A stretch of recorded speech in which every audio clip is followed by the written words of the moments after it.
Joining me now, Meridian Equity Partners, John Corpina, live from the New York Stock Exchange. John, we are looking, I'm going to call this a minor sell-off. The markets do remain near record highs. The Dow is under, 150 points away from a record low now. Russell's 5.5% from reaching an all-time high. NASDAQ and S&P just popped into positive territory a second ago. Are the traders down there staying risk on? Liz, let's take today as and look at it as a short-term slight sell-off, right? Okay. The market can't keep going up every single day. The economic data that we got today wasn't positive, but it doesn't mean that the market is going to react or overreact to it. And we might have seen a little bit of an overreaction this morning, but net, I think it's going to absorb all this information. We're still looking at the same things. We're still calculating the same information that's posing towards what the Fed is going to do in September. The market, when it trades the way it has been trading over the past few weeks, it does look for a catalyst. It does look for a signal of negative news to possibly take some risk off the table.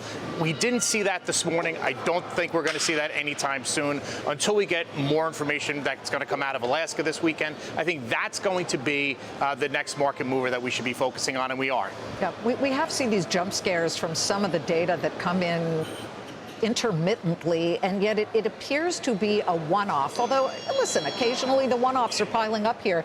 Mary Daly, the San Francisco Fed president, earlier said, no cut.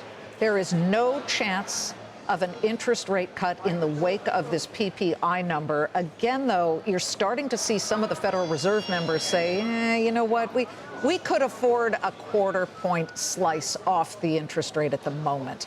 So how would the markets react if we do get that? So this data point that we got this morning isn't going to change the overall sentiment.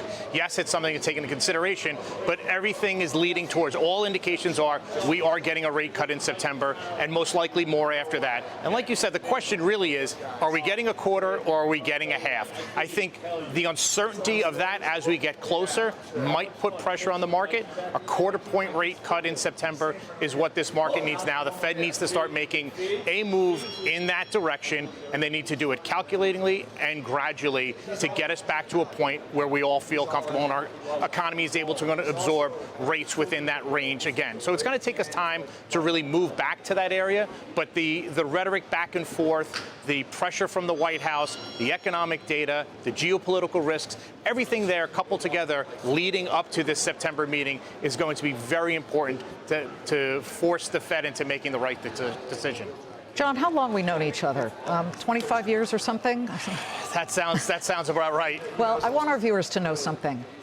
John is one of the best traders. He is honest. He doesn't, he straddles the line. He looks at all the data. He works off the numbers. And there's a big number for John today. 20th anniversary of his company, Meridian, celebrating its presence on the floor of the New York Stock Exchange. You'll be ringing the closing bell. Congratulations, John, to you and the team. Thank you very much, Liz. It's been a pleasure knowing you as a friend and working with you as a colleague all this time.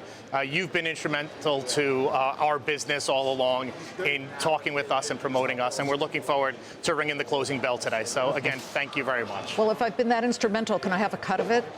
Oh, absolutely, you're in. Good to see you, John. We'll be looking for you and the team of Meridian at the closing bell. Good to see you.